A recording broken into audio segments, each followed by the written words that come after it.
மதுரை விமான நிலைய விரிவாக்கத்திற்கு எதிர்ப்பு தெரிவித்து சின்னவுடைப்பு கிராம மக்கள் 6வது நாளாக போராட்டத்தில் ஈடுபட்டு வரக்கூடிய அந்த காட்சிகளை நாம் பார்த்துக் கொண்டிருக்கிறோம். கூடுதல் விவரங்களை எமது செய்தியாளர் அருண் வழங்க கேட்கலாம். வணக்கம் அருண், இந்த போராட்டம் குறித்தான கூடுதல் விவரங்கள்.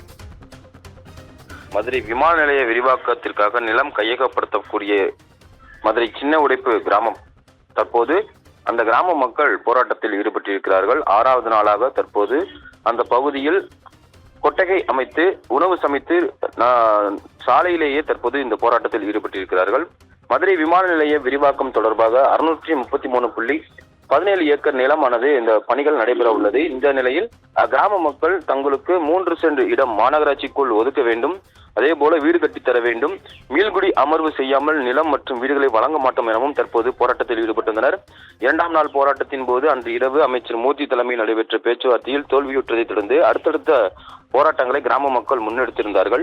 இந்த நிலையில் நேற்றைய தினம் அரசு அதிகாரிகள் தற்போது அந்த பகுதியில் இருக்கக்கூடிய கிராம மக்களை அப்புறப்படுத்தும் பணிகளுக்காக நேற்றைய தினம் ஜேசிபி இயந்திரங்களுடன் வருகை தந்த போது கிராம மக்கள் போராட்டத்தில் ஈடுபட்டனர். தொடர்ந்து போலீசாரும் குவிக்கப்பட்டு வஜ்ரா வாகனங்களும் வரவழைக்கப்பட்டது. அதே போல தண்ணீரை பீச்சடிப்பதற்காக தீயணைப்பு வாகனங்களும் கொண்டு வரப்பட்டது.